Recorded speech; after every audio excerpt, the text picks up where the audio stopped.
Since JJK Season 3 has been announced, there have been numerous things that fans have been excitedly waiting to see animated. Everyone has their favorite characters and fights, but regardless of your own personal bias, I think everyone was excited to see something from Maki and Hakari. Both characters have now gotten some kind of spotlight in Season 3, with Maki's awakening and Hakari's anime debut. Both have also had their strength shown off or talked about in some way. But this begs the question, how would a fight between these two play out? Which is the exact topic I will be breaking down in today's video.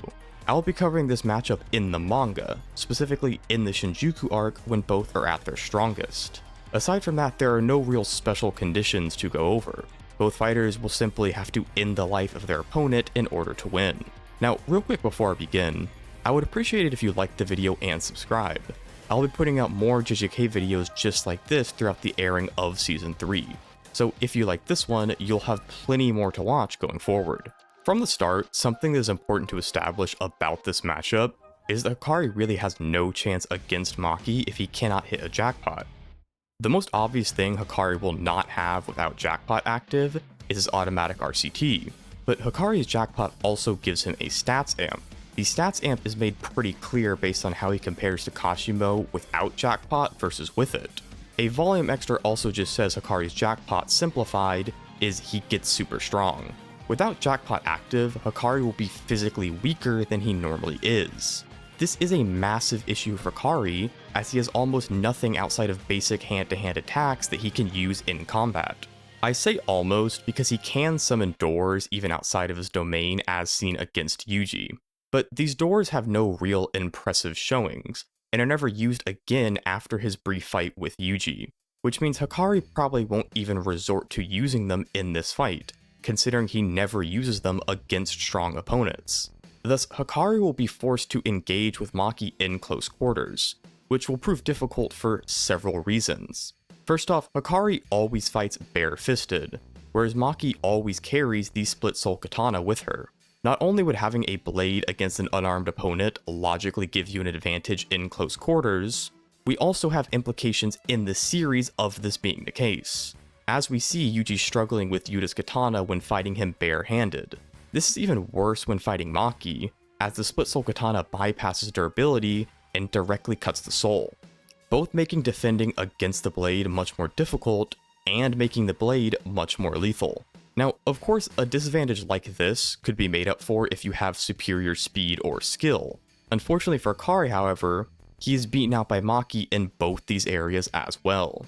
I'll start with the skill, as this is quicker to explain and probably less contentious. There is just a mountain of evidence showing Maki is a very well-trained fighter, and basically nothing for Hakari.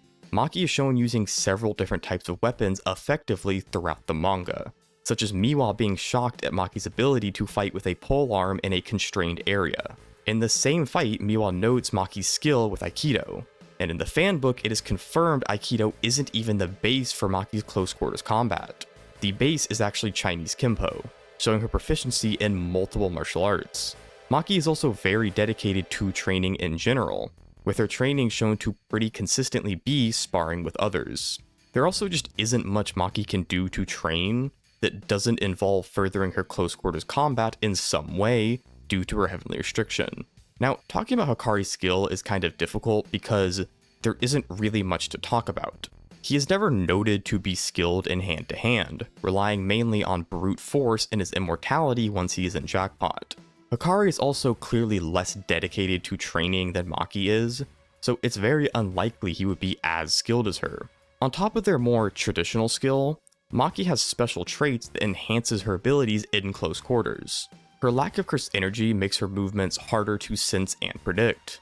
Sorcerers normally read and predict their opponent's moves by the buildup and flow of their cursed energy. However, with Maki, there is literally no cursed energy to read. In Modulo, it's stated Sugiri's attacks all feel like ambushes due to the inability to read his cursed energy. Maki's attacks would feel the same way to Hakari. On the other hand, Maki has a form of precog that would work on Hakari. We see this put to use against Naoya, where Maki says she can see Naoya's every move due to it being relayed to her from her surroundings. So on top of better conventional skill, Maki also has precog and unpredictable movements. I'm not going to spend too long on the skill point, as this seems pretty clear and I don't even think many people would disagree with this. Thus, I'll just move on to the speed comparison between Hakari and Maki, which is more contentious. Due to not having many fights and his opponents not engaging with many other characters, directly comparing Hakari to other characters can be a little hard when it comes to his stats. We do have some good statements and implications we can go off, however, such as Hakari telling Yuta that Gojo only wants help in the fight against Sukuna once he is weaker than Hakari or Yuta. This pretty heavily implies Hakari and Yuta are on the same general level as fighters. Gojo is trying to tell his allies the level of power he needs to drop to before they should come and assist him. Because comparing who is stronger in JJK can be a little complex, due to the complex abilities and arsenals of the characters, Gojo likely just named two people on a similar level as overall fighters, to give everyone a better idea of what level he needs to drop to before they are allowed to step in. If either Yuta or Hakari was noticeably stronger than the other, it would make the statement pretty nonsensical. It would be completely sufficient for Gojo to just say when he's weaker than the stronger of the two. This is the most direct statement implying Hakari and Yuta are comparable, but there are other supporting ones, like both Hakari and Yuta being classified as heavy hitters by Kenjaku. Now, this is talking about them comprehensively as fighters. So to get into how this relates to their speed, neither Yuta or Hakari have their speed highlighted as a standout trait, at least in comparison to the rest of their arsenal. When somebody has a standout trait like speed or strength, it's usually noted constantly, such as Yuji's punching power being consistently highlighted, or Choso calling Naoya a speed type. Yuta and Hakari never have any statements like this related to their speed, so saying either gaps the other in speed is pretty unlikely when they are overall close to each other. With how Hakari compares to Yuta out of the way, we can finally get into how this pertains to Maki. During Shinjuku, Maki is shown keeping up with Sukuna multiple times. This Sukuna is obviously very weakened. I am not saying Maki is anywhere close to a full power Sukuna. Regardless of Sukuna being weakened, we can still gauge Maki off of the showings of this weakened Sukuna, such as Sukuna being able to fight and hold his own against Yuji and Yuta at the same time, whilst using two of his arms to maintain Hollow Wicker Basket, and Yuta getting a stats amp from being in his domain. Now, it would be unfair of me to not bring up the fact that Sukuna took damage between his fight with Yuta and his fight with Maki, which would weaken him, so it may seem unfair to compare Maki to Yuta using these showings. While I agree Sukuna is getting weakened between these 2 points, I do not think it changes the stat comparison all too much. We have multiple examples of Sukuna sustaining significant damage and continuing to display similar physical stats, such as when Yuji hit him with an onslaught of black flashes. These attacks clearly damage Sukuna, but on top of this, Yuji has the ability to further weaken Sukuna by attacking the barrier between Sukuna and Megami's soul, which results in every hit from Yuji weakening both his output and vessel control. So Sukuna not really showing a drop in speed after these black flashes from Yuji indicate that his stats stay fairly static even whilst taking damage during Shinjuku. Sukuna also landed black flashes between the end of his fight with Yuta and one of the instances of Maki keeping up with him, with black flashes restoring some of your lost power. On top of all of this, we know Sukuna's interest in his opponent will affect how hard he tries against them. It's confirmed Sukuna wasn't going all out on anyone prior to Maki, and Sukuna clearly showed the most interest in Maki compared to anyone up to that point, meaning Sukuna was trying harder against Maki than he was against Yuta. Not only is it unlikely Sukuna's stats are really lower when fighting Maki, but I really want to emphasize that Maki fought Sukuna one-on-one, while Yuta fought Sukuna with help from Yuji. So while Hakari is just around Yuta's level of speed, Maki is likely faster than Yuta. Now remember, this was originally about why Hakari has no chance without Jackpot. Considering Hakari hits a Jackpot in literally every fight, his comparison to Yuta is clearly factoring in him being in Jackpot. Thus, Hakari would be slower than Yuta without his jackpot active, as jackpot gives him a stats boost. There is just no way Hakari can hope to fight Maki when he is in base. I am sure many people are wondering why this really matters. Hakari has been able to land a jackpot every time he fights, so he would just land one against Maki. Now, in most fights, I would agree it's pretty pointless to analyze Hakari's base. But a fight with Maki is a special case. Reason being, I don't think Hakari's domain would work properly against Maki, leading to it being impossible for him to land a jackpot. In order to enter his jackpot state, Hakari of course needs to expand his domain. Now, this brings up an immediate problem, since Maki cannot be trapped in a domain unless she consents to it. You may be wondering why it matters if Hakari cannot trap Maki in his domain, with Hakari not caring much about the offense in his domain, and the main purpose of expanding his domain being to hit a jackpot. Once Hakari hits a jackpot, he exits the domain, so why would he even need to trap Maki? Well, while this is never directly said, it seems likely that Hakari's domain requires a second participant in order to activate. Every time Hakari has entered jackpot in the series, he has had a second person within his domain. This makes sense considering the gambling and risk-taking theme with Hakari. Needing to have an opponent within the domain while rolling for the jackpot makes the technique much more of a risk and gamble. If there isn't an opponent pressuring Hakari in the domain, he can just keep rolling until he finally reaches a jackpot, which makes his domain's game more of a tedious and annoying task than a true gamble. All this to say, if Hakari expands his domain and fails to trap Maki, he probably won't even be able to start his domain's game and will never be able to hit a jackpot.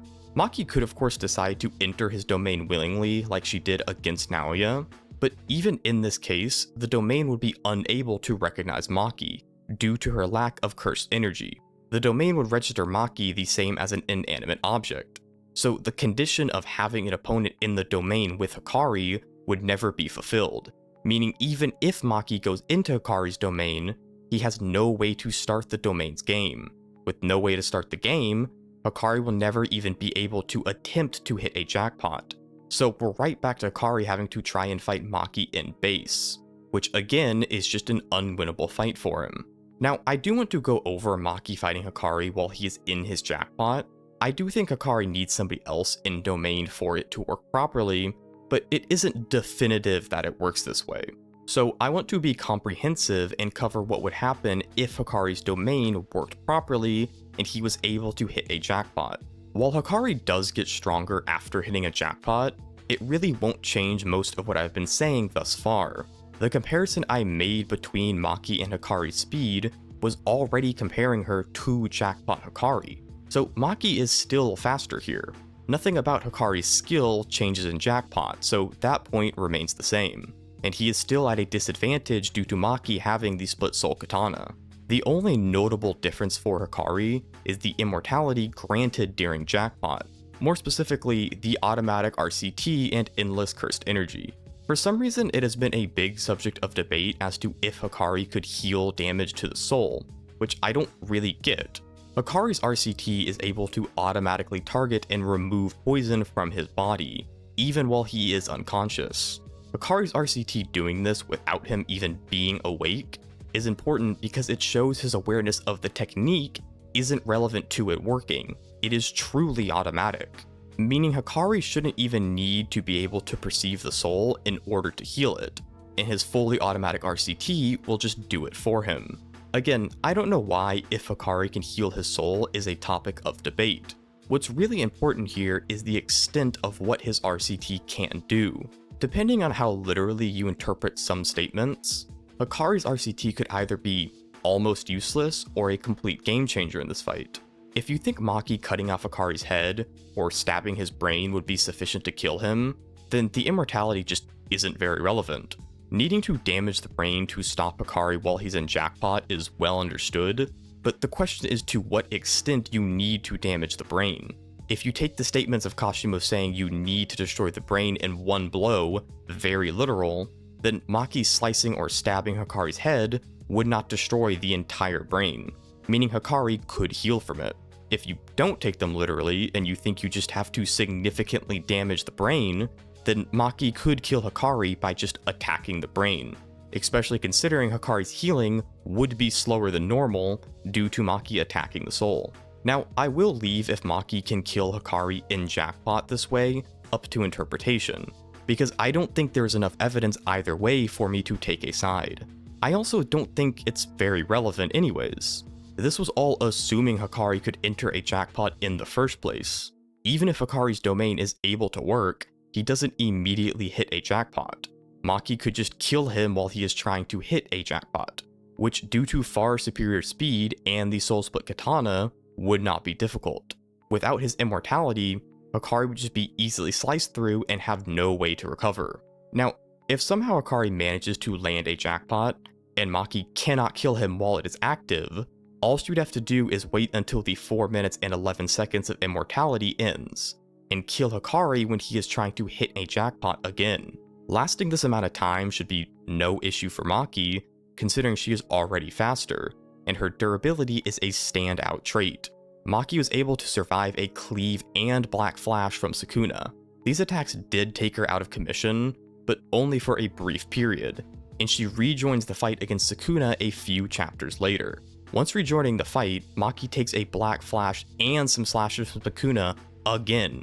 These attacks all damage Maki, but the point being made is a person stronger than Hakari is unable to even kill Maki using black flashes. Maki's superior speed making it hard to even land hits in the first place, and her insane durability, means Hakari killing Maki within the 4 minutes and 11 seconds isn't realistic. This video may make it seem like I think Maki is on a totally different level compared to Hakari, and I don't really want it to come off that way. I think the main issue with Hakari fighting Maki is that it's just a horrible matchup for him. His curse technique won't function properly, which is a massive part of any sorcerer's strength. Once the battle is a straight up physical fight, that just isn't a fair comparison when it's Maki's whole thing. And the Soul Split Katana is an easy way to end the fight for Maki. Just due to how bad this matchup is for him, Hakari has no realistic way to win. Maki would just slice through Hakari while he can't use RCT, winning instantly.